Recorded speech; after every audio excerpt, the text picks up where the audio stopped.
नमस्कार मित्रों, स्वागत है आपका हमारे YouTube चैनल पर। आज हम आपके सामने एक ऐसी कहानी लेकर आए हैं जो न केवल प्रेरणादायक है बल्कि हमें जीवन में हर परिस्थिति से जूझने का साहस भी देती है। यह कहानी है उस महान व्यक्ति की जिन्होंने खुद को पहचानने के बाद संसार को सही रास्ता दिखाया। वह है गौतम बुद्ध। गौतम बुद्ध की कहानी संघर्ष, तपस्या और ज्ञान की है। यह कहानी हमें यह सिखाती है कि जीवन में कभी हार नहीं माननी चाहिए, चाहे मुश्किलें कितनी भी बड़ी क्यों न हों। तो चलिए बिना समय गवाए हम शुरू करते हैं गौतम बुद्ध के जीवन के उस प्रेरणादायक सफर की कहानी जो एक साधारण राजकुमार से दुनिया के महानतम संत और शिक्षक बने। गौतम बुद्ध का जन्म लगभग 563 ईसा पूर्व में लुम्बिनी, वर्तमान नेपाल में हुआ था। उनका जन्म एक छोटे से राज परिवार में हुआ था। उनके पिता राजा शुद्धोधन और माता महामाया देवी थे। गौतम का नाम सिद्धार्थ रखा गया था, जो सिद्ध यानी सफल और अर्थ यानी उद्देश्य यानी जो अपने उद्देश्य में सफल हो के रूप में लिया गया था। गौतम बुद्ध के बचपन के बारे में कहा जाता है कि वह बहुत ही शांत स्वभाव के थे और हर समय गहरे विचारों में डूबे रहते थे। उन्हें शारीरिक खेलकूद की बजाय अध्ययन में रुचि थी।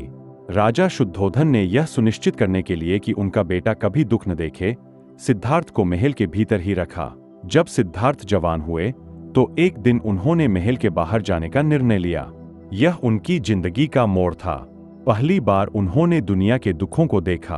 उन्हें रास्ते में एक बीमार व्यक्ति, एक वृद्ध व्यक्ति, एक मृत शरीर और एक सन्यासी मिले। इन दृश्यों ने उन्हें गहरे संकट में डाल दिया।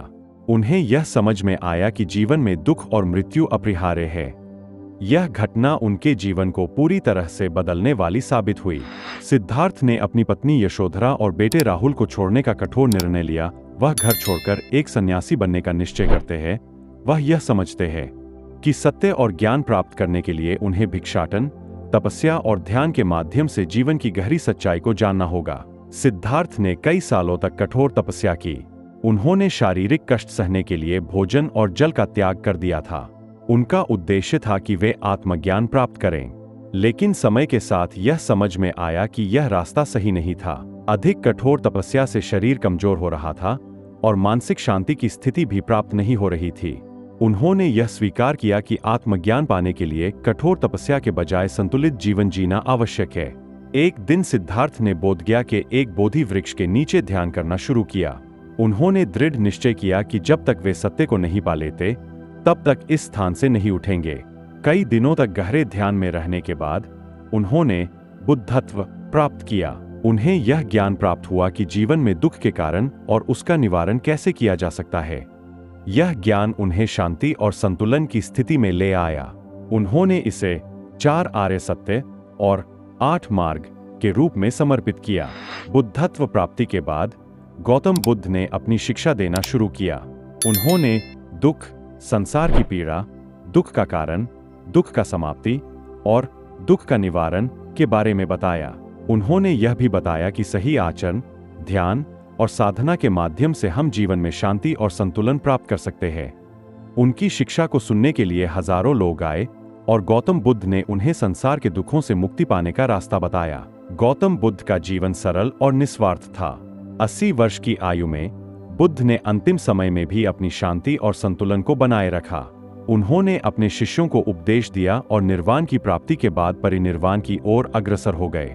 गौतम बुद्ध की जीवन कहानी हमें यह सिखाती है कि जीवन में चाहे कितनी भी कठिनाइयां आएं, अगर हम अपने लक्ष्य के प्रति दृढ़ निश्चय रखते हैं और अपने आंतरिक ज्ञान को पहचानते हैं, तो हम किसी भी परिस्थिति से उभर सकते हैं।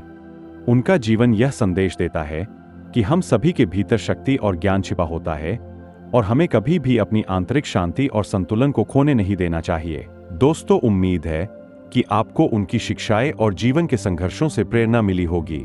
याद रखें, जीवन में कभी हार नहीं माननी चाहिए। गौतम बुद्ध की तरह हमें भी अपने दुखों का सामना करना होगा ताकि हम एक सशक्त और शांतिपूर्ण जीवन जी सके।